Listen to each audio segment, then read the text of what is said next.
Good morning, Memphis Metro family. I am Bree, and I am your service host for Memphis Metro. I am so excited to be here with you all this morning. I am so blessed that God woke us up this morning and let us see another day. It has been a challenging week for me, and it's going to be another challenging week, but God is still good. Good morning, Deacon. It's so good to see you online this morning. Um, just a couple of things. Good morning, Mr. Renee. Good morning, Deacon. So good that y'all are jumping on. Glad to see y'all here. Just excited about what Pastor Matt is going to be teaching on. He's continuing in the Share My Location series. So I'm excited about that. Good morning, Miss Lola. So happy to see you on. Just a couple of things before we get started. Don't forget, I will always mention this because the cadres just are something different for me.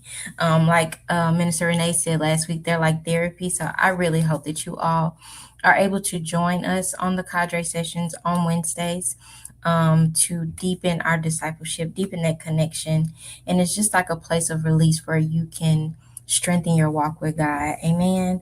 And don't forget to stay connected to Memphis Metro through our virtual platforms, our website, our Facebook page, our Instagram page, and our YouTube channel so that you can go back and watch the replay of the service or any of the services that you would like to just go back and look at. Amen. I'm going to bring Pastor on so that we can get started. It's Brianna. Good morning, Uncle. How are you? I'm good. How are you?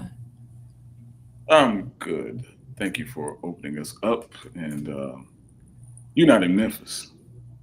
I am. Oh, that's right. You did the thing yesterday. Okay, yes.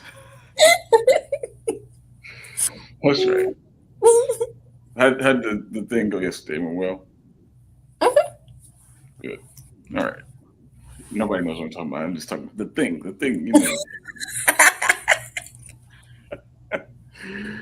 All right. Look, it's Memorial Day weekend, and we want to acknowledge the tremendous sacrifice that military personnel have taken for our country. And it's not just about barbecue and grilling and hanging out.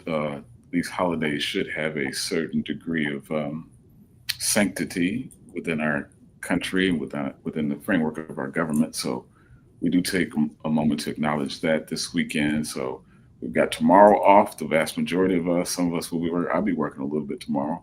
Some of us will be off, but let's remember in particular families that have had to make that sacrifice by way of military experience and loss in their families as a result of protecting and defending the United States of America.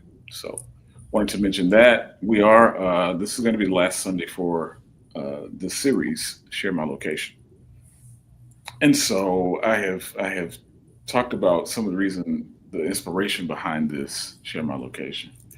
And you look at this side of the screen, it's me. On the other side is my niece Brianna. She and her sister cousin Jasmine. They call themselves the managers of our family. Okay, all right. We are we are going to hand off the baton to them at some point, Mhm. uh, but they're trying to run things early. They really are. Practice makes perfect. Yeah, of course you can see. And so they're a little spoiled, and some of that is my fault. Um, some of that's my fault, not all of it. But they ask for my location every now and again, and I say no. I tell them, I tell them no. That's not what guys do. Guys don't share the location. Guys don't share the location. And so while it is mandatory that they share the locations with their parents and like they have asked me to do that, and I haven't done it yet. I No, may get around to it. yeah, I you may said get it. around to it. I may get around to it. We'll see. The older I get, maybe so. Um, Calissa doesn't have my location. I have hers. She doesn't have mine, and so it's okay. It's all right. Um, and so we've talked about this idea of kind of knowing where people are in their work in their work and in their journey and their experience and in their purpose and sharing location. And so a few weeks ago, I did share some very intimate things about where I was personally in a Zoom meeting, and I obviously said some things in order for Memphis Metro to stand with me, be with me in this space that I'm in. And so we're going to finish up the series today, but we want this to be a consistent theme as we discover how God sees us and how we see Him, and us trying to be where He is, and obviously Him being where we are. So thank you, Bree. We'll see you at the end of service. It is a Sunday morning right here in the Mid South, Memphis metropolitan area. This is Memphis Metro Encounter, Memphis Metro Church, Fellowship, Leadership, and Worship. I'm grateful to each of you that thought it not robbery to spend a little time with us today on this Memorial Day weekend on Sunday. So I did better last week in cutting down the time. I had been going about an hour, and I don't normally talk that much.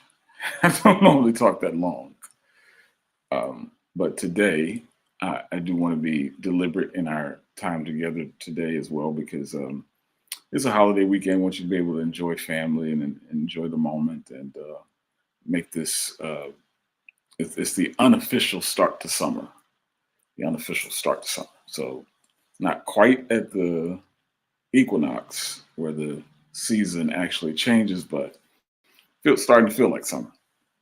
Kids are at school, and people starting to vacate and do things, and shifting the calendar to the last half of the year, that kind of thing. So I want to be helpful and useful to your time today. So let's jump into this last installment on the series, Share My Location.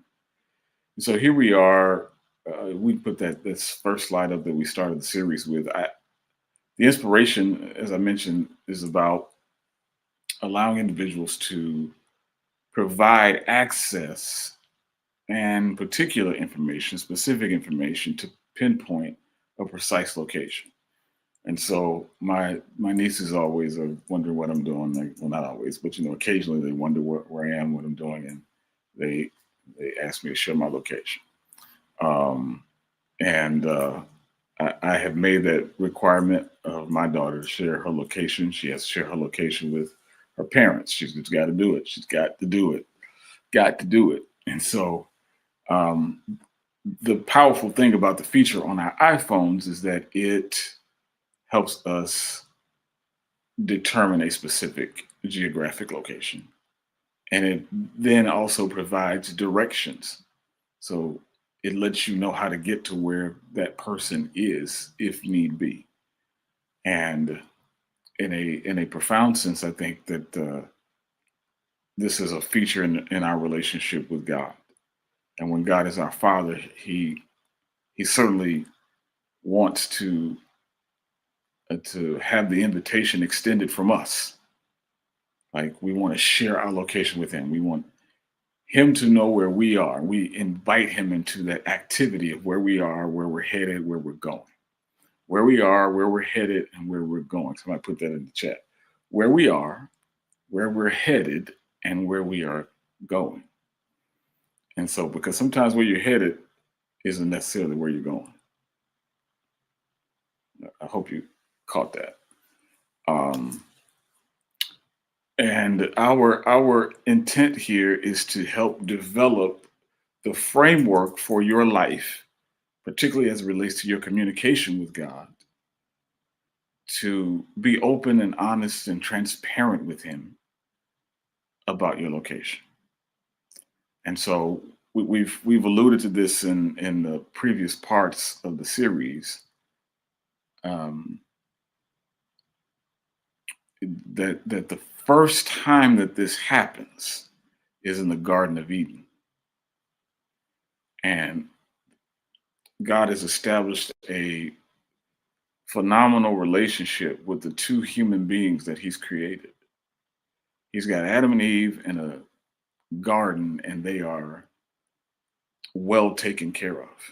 All of their needs are met. I have suggested that in this point of humanity, the early stages of humanity, there's no need for faith. Everything they need is right in front of them.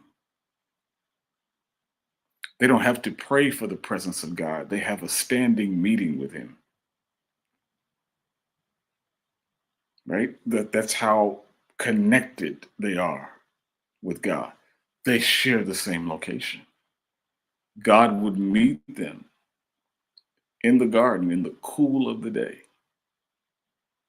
And so there's this anthropomorphic expression of God walking with them in the garden, being with them. And so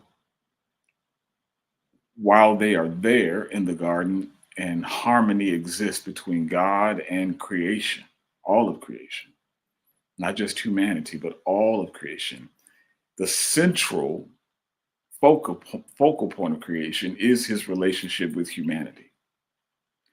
And so at some point, Adam and Eve are pulled away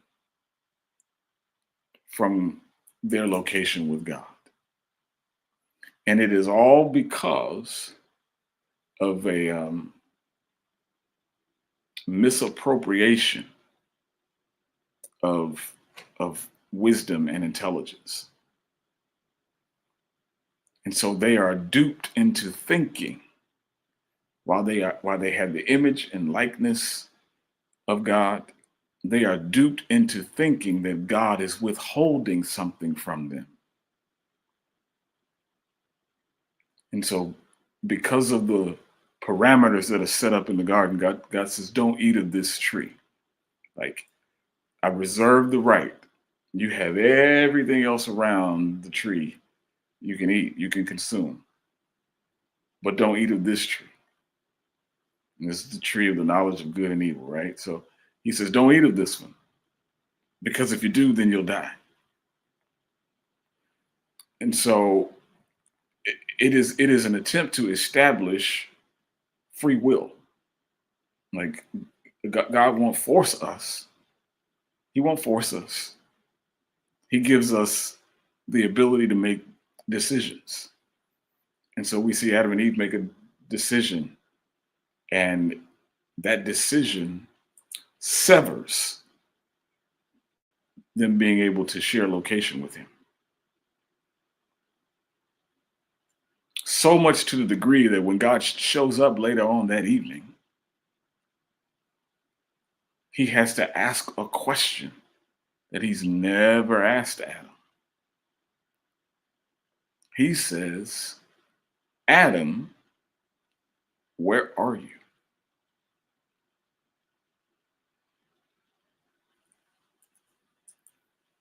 Where are you? Everybody type it in the chat. Where are you? Where are you? Where are you? God's been allowing them to share his location, allowing them to share in creation, allowing them to share in authority, power, and dominion. God's been allowing them to share that location with him.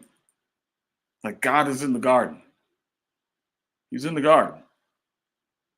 But when he shows up in the garden, he immediately knows that there's a difference in Adam's location and his location. And so here's what Adam says about that moment. He says, I heard you coming, so I ran and I hid. How you gonna hide from somebody who sees everything? Woo! That's a different theological question for another day. But how are you going to hide from somebody who sees everything? And so the question was not one of geography. God wasn't asking where Adam physically was.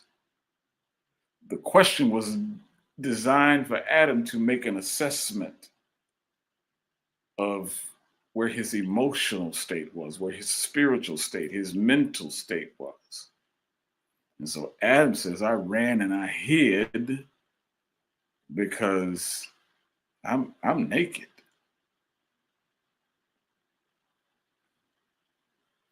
And so oftentimes what happens is we try to run and hide from God out of embarrassment. Woo!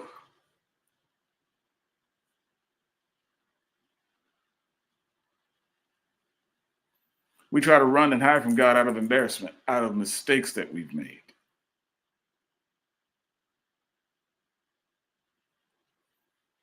And so last week we talked about the position that that puts us in. When we run and move away from God, it burdens our existence.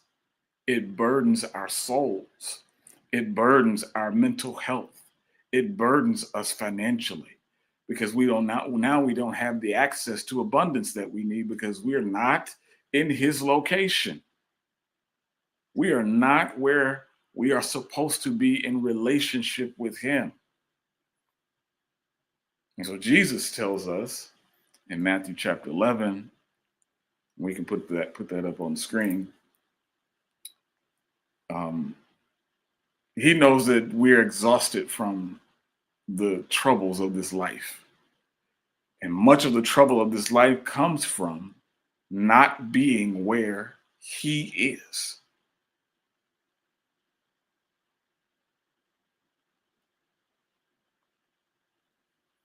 Say it again. So much of the trouble that comes from this life is a direct consequence of not being where he is. Adam and Eve had access to everything they would ever need. And not just access to what they would need, there was an overabundance of what they needed. There were things in place that, quite honestly, they would never need. But it was there to illustrate the power and glory of God who supplied all their needs. There are rivers that run throughout the garden. There's gold and silver and precious metals and things that they would never really need, but they were there at their disposal. And the reason that all those things were there is because God was there.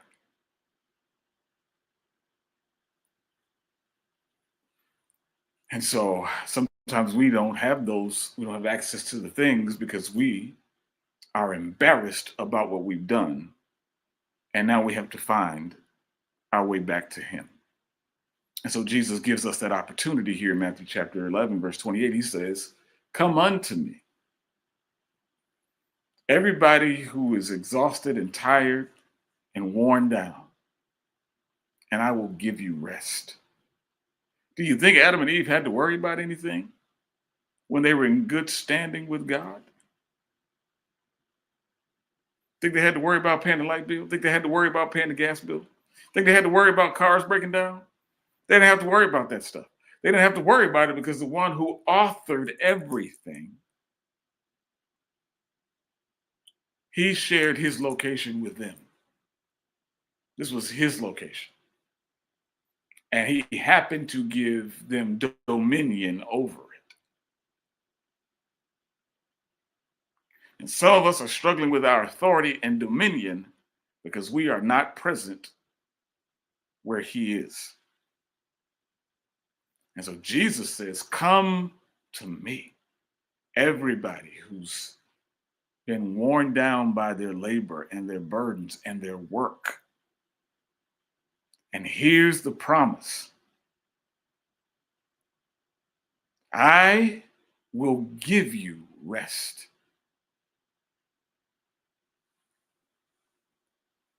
And here's the thing: you don't need rest unless you're tired.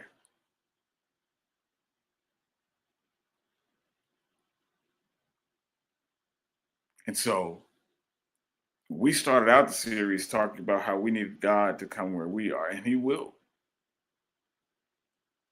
But there needs to be an effort on our part to be where he is. And so Jesus extends the invitation and says, "Come to me, all you who labor." He knows that the condition of work and frustration and angst and anxiety and worry and financial burden and emotional burden and relationship burden and sickness and poverty, he knows that all these things can take their toll on us. But he says, "Come to me." Now it feels like it's an oxymoron. You know I'm tired, but you tell me to come. You know I'm exhausted, but you still tell me to make my way to you.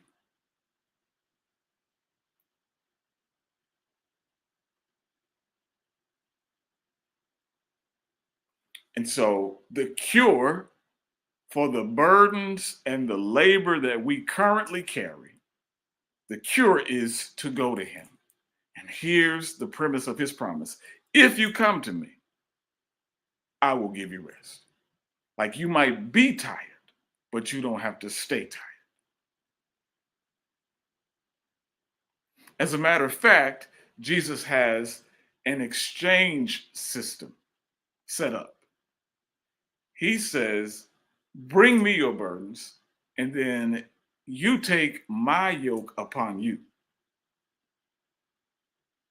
Your yoke isn't good for you, his yoke is good for you.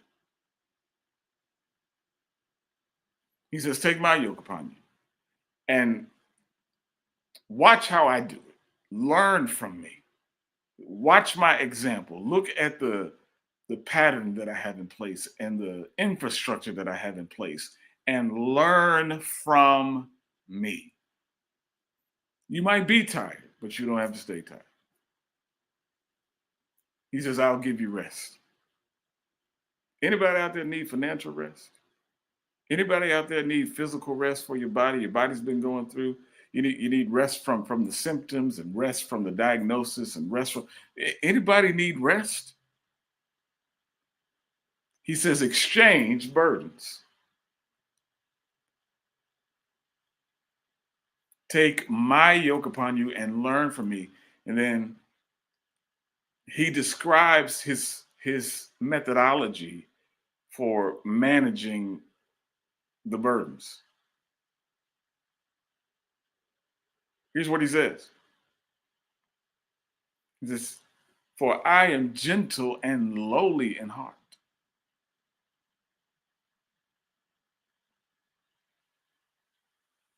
He says, if you behave this way, and it's not just behavior modification, but if you take my yoke upon you, if you take his spirit upon you and learn from him, you become gentle.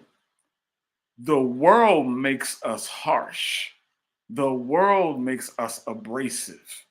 But when we take on his yoke, we become gentle.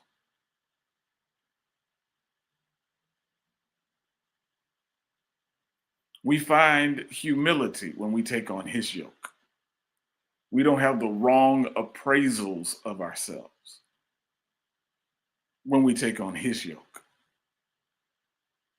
So he says, "Take my yoke upon you, learn from me, for I am gentle and meek, and you will find rest." If you take on his spirit, you get rest. You take on his DNA, you get rest. You find rest for your souls. The emotional chaos that you may be experiencing, the up and down, the in and out, the topsy turvy, the chaos, the frustration, all of that is cured when we learn from him. Learn of him, learn from him. He becomes our source for understanding.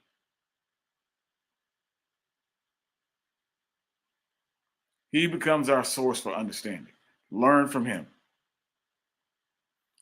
And so here's what he says about his yoke. He says, first, he says, "Take my yoke." And then in verse 30, he says, "For my yoke." He wants you to take it before you get the full explanation of it.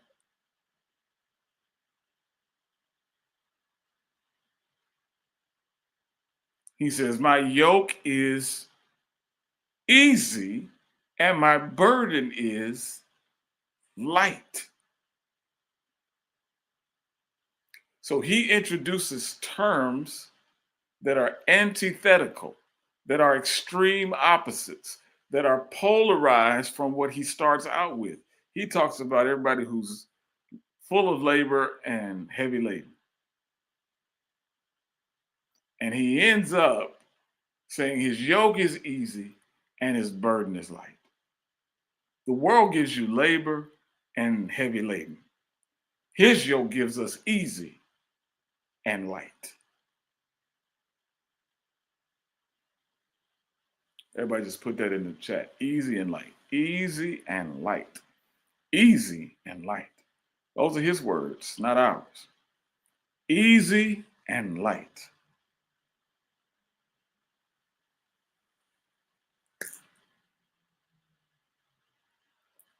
And so this looks like the end of what he's talking about, right?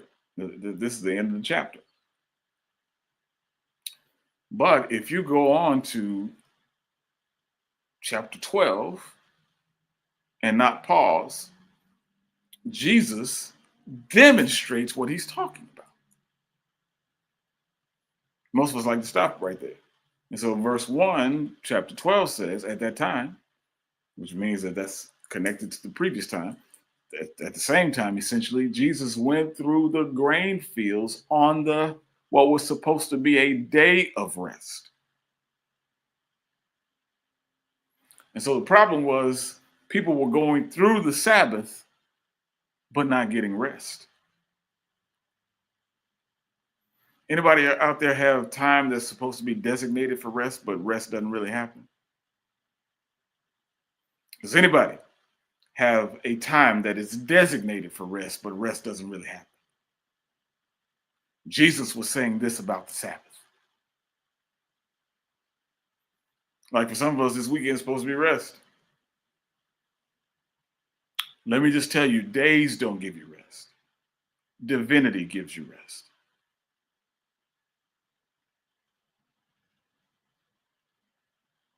Days don't give you rest. Divinity gives you rest.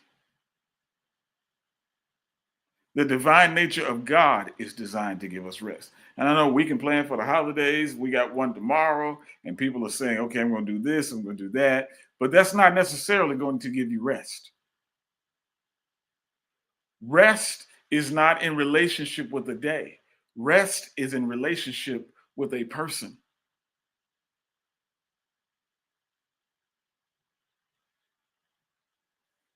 And Jesus is trying to tell us, come share my location, Adam.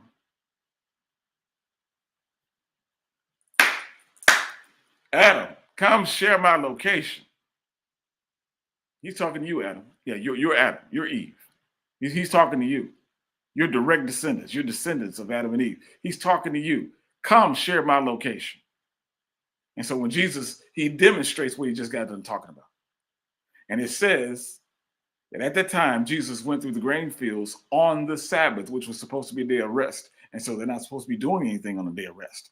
And so the disciples end up doing something on a day of rest. It says, and his disciples were hungry. Can I ask you, are you tired of being hungry?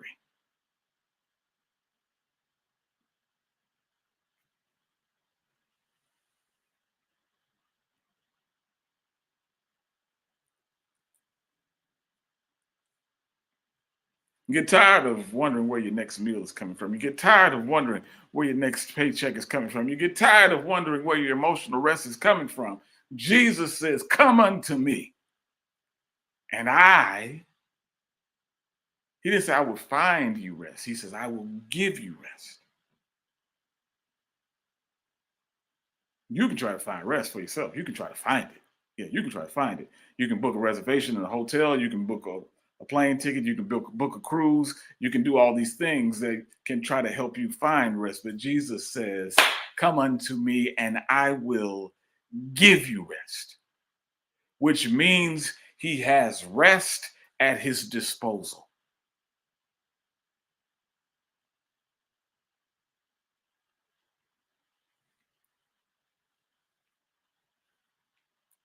He has rest at his disposal. And so here the disciples are walking with him, and what Jesus is getting ready to demonstrate is that he gives them rest. They were doing this on the Sabbath, and look, they were hungry. And so here's what they began to do. It looks like they're working because they're plucking. They're plucking stuff from the crops and they're beginning to eat. But look who's watching. You know, there are people in your life trying to monitor all your moves, right? They got your eyes. They got their eyes on you. They're interested in all your affairs. They want to see whether or not you're gonna fail or succeed. They're wondering whether or not you're gonna keep it together. Or you're gonna break down. They're not rooting for you. They're rooting against you. The Pharisees saw it, and so they said to him, "Look, y'all breaking the law. Your disciples are doing what is not lawful to do on a day of rest."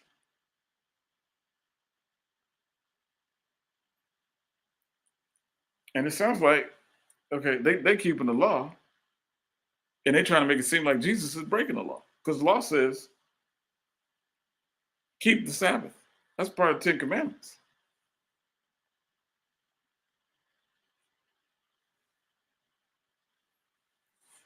They say you breaking the law. This is theological law.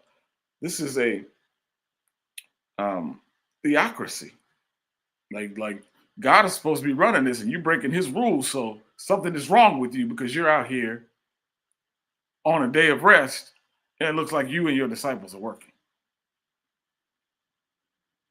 Look, your disciples are doing what is not lawful to do on the Sabbath.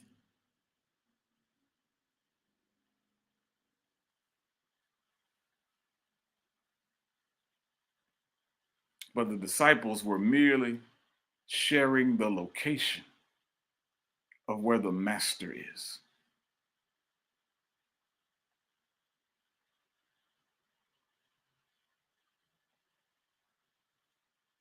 And when you are where he is, you find supply. Woo! Somebody put that in the chat. When you find yourself being where he is, you find supply.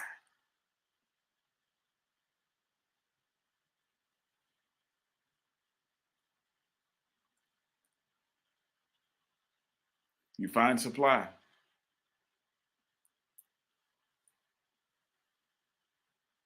And so they were hungry, but they were with the master. And so since they're hungry, supply will be in abundance. They don't just have a little bit, they're standing in fields.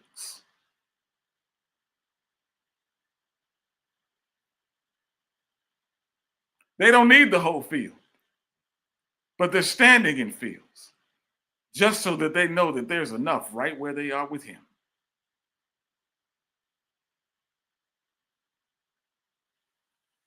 David understood something about the fundamental nature of being a shepherd because he practiced it out. This is part of his occupation in his early days. He says, Psalms 23, the Lord is my shepherd. We establish identity of who God is in relationship to David. He says, he's my shepherd.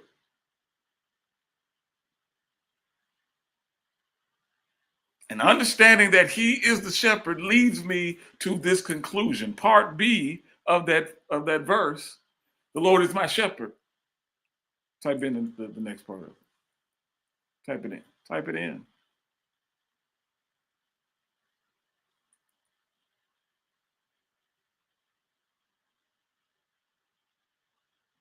The Lord is my shepherd. Type it in. Type in the rest. And so Jesus is essentially demonstrating Psalm 23. Like, these are my sheep. If they're hungry, they shall not want.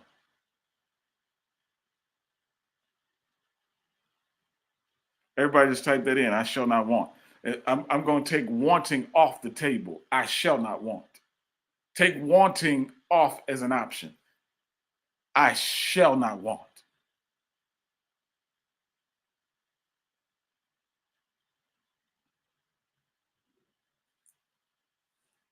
And so Matthew chapter 12, verse 2 says, when the Pharisees saw it, they said to him, look, your disciples are doing what is not lawful to do on the Sabbath.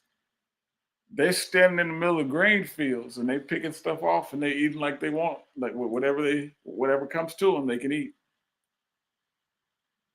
Some people are obsessed with the timing in your life because they don't want to see it happen for you. Go to the next verse and watch this part here. But he said to them, we're bringing up David, right? He said to them, have you not read what David did when he was hungry? He and those who were with him, how he entered the house of God and ate the showbread, which was not lawful for him to eat, nor for those who were with him, but only for the priest.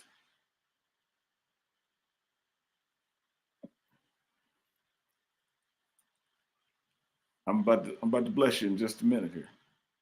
Verse 5 says, or have you not read in the law that on the Sabbath the priest in the temple profane the Sabbath and are blameless?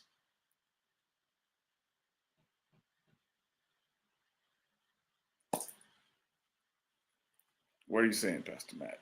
Break this down for us. Because Jesus goes back to David. And Jesus just got done talking about, come unto me, all you who labor and are heavy laden, and I will give you rest. I'll give you rest for your souls. Take my yoke upon you and learn of me, for I am gentle, meek, and lowly of heart. He tells them, if you follow me, then you'll find rest for your souls. And then he demonstrates it because he takes the disciples through a grain field. He took them through a grain field because he knew that they would be hungry. Can I tell you, wherever you find yourself, it's because you are being put in a location where he intends to meet a need. If you are hungry, there is supply somewhere close by.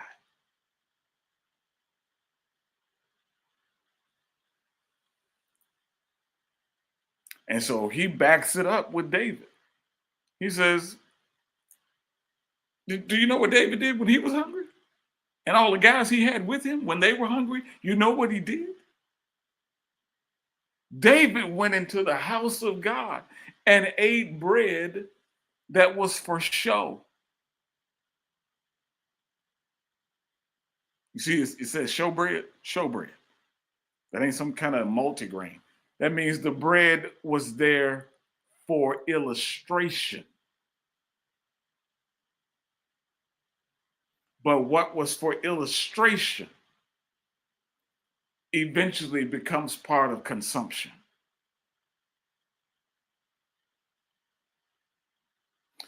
I am telling you that there is some stuff that God has had up for show, for illustration, that he's getting ready to let you partake of.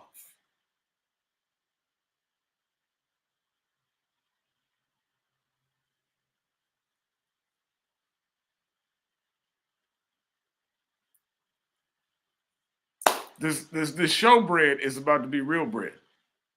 I know it's here for illustration, but it's getting ready to feed me. It's getting ready to bless me. It's here for my consumption. And there's some things that we have seen for show that have been put on as illustration that God is going to now give you permission to consume.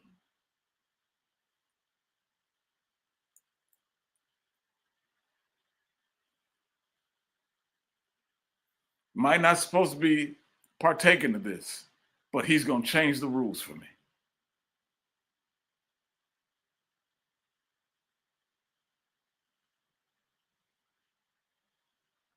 Yeah, there's some stuff out there that people are using for show that will be designed for your nourishment.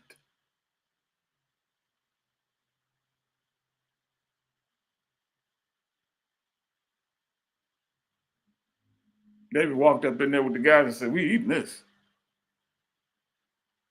And the reason in part was because it was the house of God. He is our daily bread.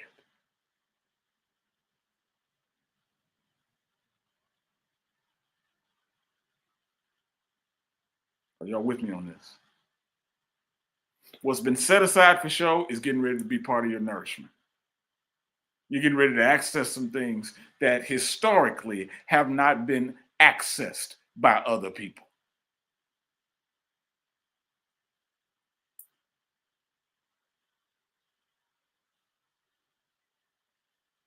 It's there for your nourishment.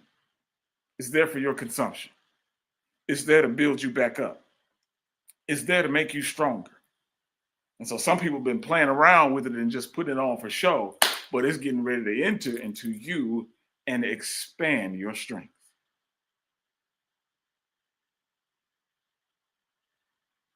It was not lawful for them to eat.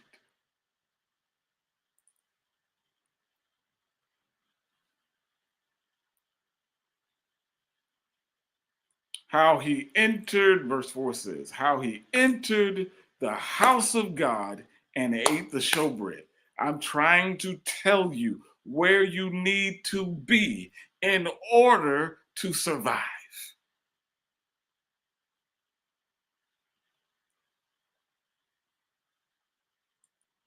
You better get in the house of God. You better get in the house of God. I know that there are distractions and they're pulling us in all kinds of directions, but there's bread in Joseph's house. We see famine and we see crisis and we see gas prices, we see inflation, we see unemployment, we see all the different things that are happening. But I'm here to tell you, if you enter into the house of God, there's bread for you to eat. We've got to share his location.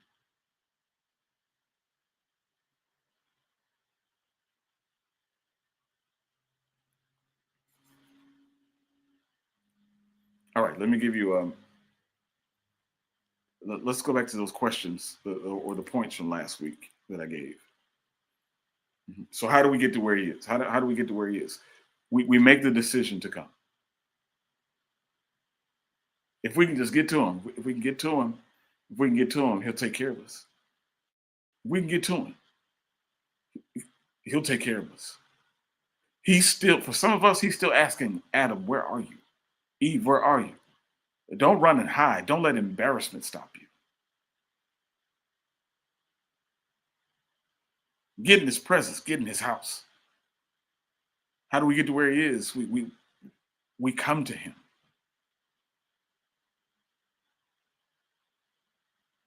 Two things, at least two things, trying to keep us from being where he is. He says it in that verse in Matthew 11:28. Just come to me, all you who are labor. Two things trying to keep you from getting to his presence: the work and the burdens. The work and the burdens.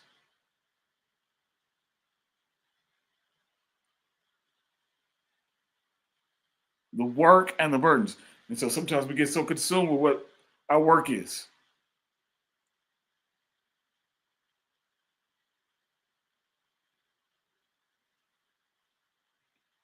Don't let your work get in the way of his completed work. Don't let your undone work get in the way of his complete work. His work is already complete. We just have to participate in his completed work. But you're letting your temporary work get in the way of his finished work.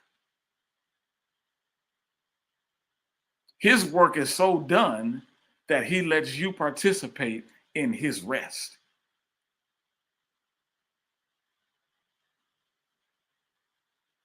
His finished work is so done, it's so complete that we get to participate in his rest.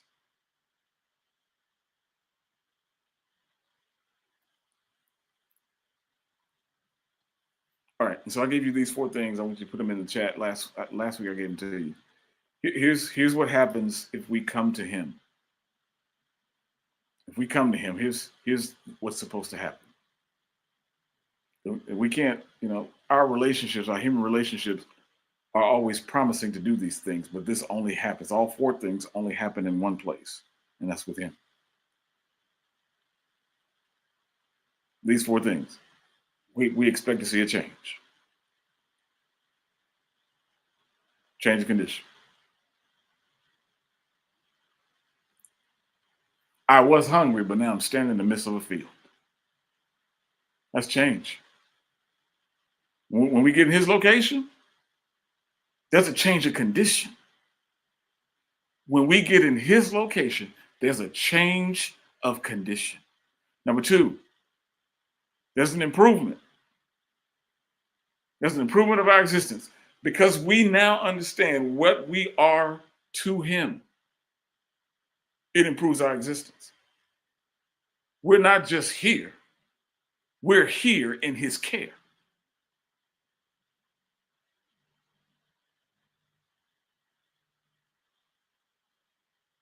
We're not just here. We're not just here on planet.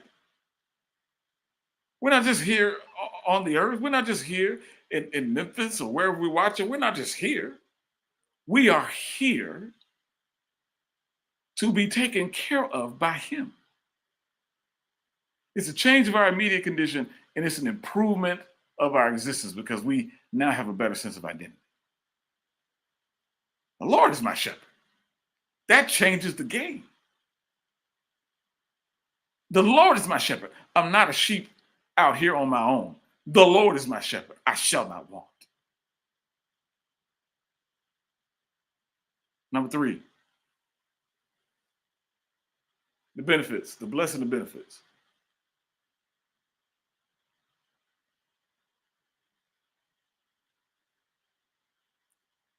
Here's the benefit that we see happening in Matthew chapter 12.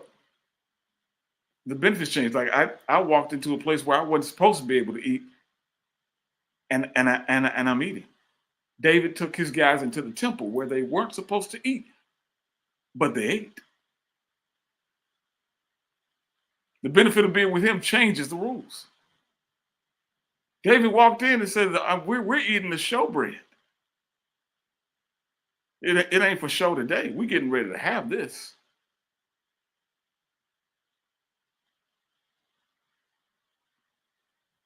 Number four, transformation. So not only do you improve my existence, not only do I get benefits of being in relationship with you, I'm going from shepherd to king. Woo! That's David's testimony. I'm going from shepherd to king. In Joseph's instance, I'm going from slave to governor. I'm going from pit to palace. In Moses' instance, I'm going from prince to murderer to deliverer.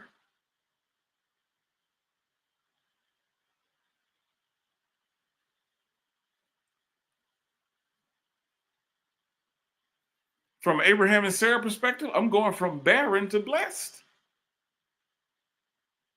We want transformation.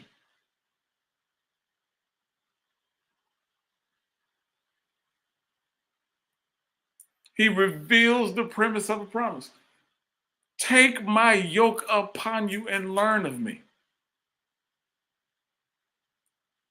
you'll find rest for your souls. This will transform your life if you walk in relationship with me.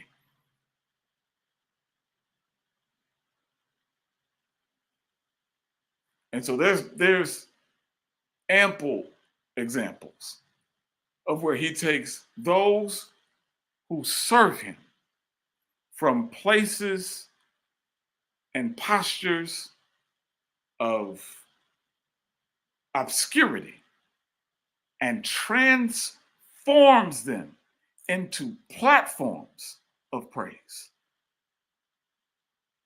platforms of performance.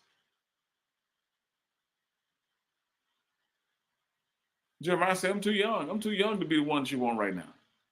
God told him, don't even look at their faces.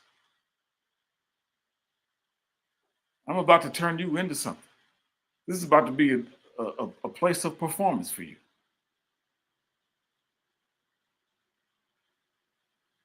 I know you out here fishing, but I'm about to transform your life. I'm about to make you fishers of men.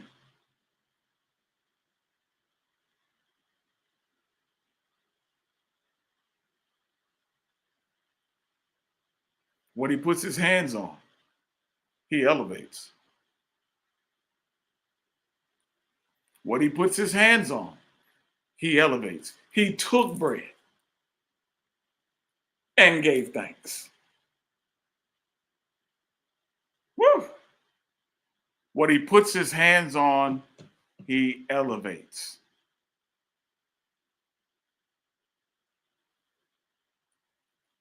And so at the end of Matthew chapter 11, we hear him talking about the promise. He talks about a promise. He's like, I'll give you rest. I'll give you rest. I'll give you rest from the oppression. I'll give you rest from the system. I'll give you rest. And then he demonstrates it in Matthew chapter 12. He tells his disciples, learn of me. I'm meek and lowly. Learn of me. And he immediately provides. He addresses their hunger and gives them covering.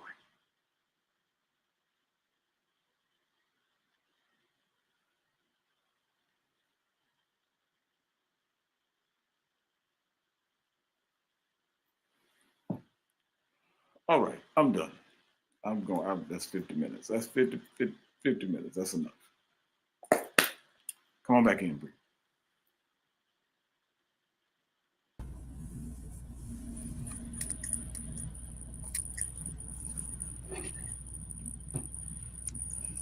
Um, uh, Sometimes I don't be, I don't always know what to say because I'm still, Process. processing everything. Yeah. But it takes me to one of my favorite verses, Matthew 6:33. This is how it correlates with me. Seek ye first the kingdom of God and all of his righteousness, and all of these things shall be given to you. And this series of location just plays out so well with the real examples in the Bible. I feel like the Share My Location series could be from a lot of stories in the Bible. That's right. That's right. Yeah. I mean, he emphasizes the importance of relationship over our our implications of what we think we need. Right. His presence answers so many of our issues. His presence is designed to address so much of the things that come after us. Hmm. And so the fact that he was there standing in the grain fields with his disciples was their protection from being arrested by the Pharisees. Yeah. Because Pharisees could have taken them in and said they're breaking the law. Jesus says, "Oh, well, you don't fully understand the law. Right. You don't understand what's happening. And so they were able to rest in the relationship that they have with Him. That's exactly what He wants us to do. He will take us to places where we feel like we are absolutely in need of something. But look around you. If He's there in the midst, He's addressing our hunger, our thirst, our food, our clothing, our shelter. He's addressing all of it. Yep. So yeah, good stuff. Listen, I'm gonna let Brianna go through our giving time, but I want to challenge everybody, because some of us don't understand the beauty that we have in coming unto Him in the places of our finances. Right, right. When we come unto Him, all you who labor and are heavy laden. For so many of us, that's the financial aspect of our lives. And so when we come to Him and we exchange what He has for us in exchange for what we bring Him, there's not comparison. So if we bring Him our tithe, guess what He does with our tithe? He multiplies that and gives it back to us. Good measure, pressed down, shaken together, and running over. But you got to come to Him. Yep. And so that's the challenge for us today as we give. I'll be back at the end to give us the benediction and the capacity confession. Thank you, Bree. All right, family. Was that not good? Listen, Pastor Matt always does it for me. He my uncle, so I know. I get it. Outside of church. Just so y'all know. But like you said, it is giving time, and the ways to give are through our virtual platforms, or you can make your checks payable to Memphis Metro Church. Our Cash App is $ Memphis Metro Church, and our PayPal is Memphis Metropolitan Church. If you are doing it through those virtual platforms, whether it be PayPal or Cash App, don't forget to head over to our website and fill out your e-giving envelopes so that we can have that on record, your giving, and have that during the time that it's needed. But like I said, visit our website, memphismetro.tv, and complete your e-giving envelope if you are giving through those virtual platforms. Um, Again, I'm always going to mention it. Join us on Wednesdays at 6:22 p.m. Central Standard Time for the Memphis Metro Cadres, the through Christ Center Nation. Christ Center Nation. We gather together in the community to deepen our discipleship, connect with others, and it kind of gives us that time and space to see where other people are on their walk and where we are on our walk. And like Minister Renee mentioned, it's like therapy. I know that it is for me, especially when going through these different seasons and changes that's going on during this time. But yes, join us on Wednesdays at 6:22 p.m. And if you cannot join us, we do have the recordings so that you can go back and watch it and have access to it. I am going to bring Pastor back on, and I hope that I did not miss anything. But I'll bring him on so that he can close us out. Thank you, Bree. Um, we are going to next week start a new series, and so um, I'm still working out some pieces of it. And the other thing that I'm working on is the book for capacity. And so um, we've got a great framework in place. We're going to put this thing out pretty soon here. We're waiting on some pieces to fall in place, and our projected date was June, and we're still working on that. So I did want to update you all on that. And Mr. Renee is helping me with editing and some other critical pieces, but we have some things surrounding the book that will be put in place as well. We're going to go back to some capacity conversations and some things that we were doing a few years back, right at the end of COVID. And so we're intentional about how we want to put these things in place, but you better get on board. You better get on board. You got to get on board with what's happening. And so excited about what's ahead, really, really excited. So here's the capacity confession before we go today. We do this as part of manifestation in your life. We say this not just to say it. We want, we say it on Sundays, but I hope you all are saying it every day of your life. I've got it taped up in a prominent place where I know I'll encounter it. And so, but this was something inspired, given to me, and I wrote it down and I shared it with our congregation. Here's the reason why: because Christ Jesus is the source of all of our strengths, abilities, and purpose.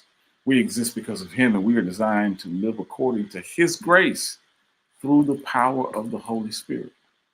Therefore, we have the mind of Christ, and our minds are fully renewed. We are equipped and empowered to live lives of submission, service, and sacrifice, because He has caused each of us to prosper.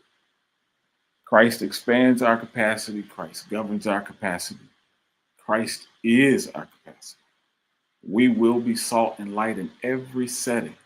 We will prosper in health and wisdom, finances, relationships, family, career, and education because we have the mind of Christ. We have the power of Christ. We have the love of Christ. We have the influence of Christ. We receive all of this in the name of Christ. That's the capacity confession for your life. I want you to walk in it today and receive it. This has been on a Sunday morning, on a Memorial Day weekend, Memphis Metro Church, Memphis Metro Encounter, Fellowship, Leadership, Worship. The Lord bless you and keep you.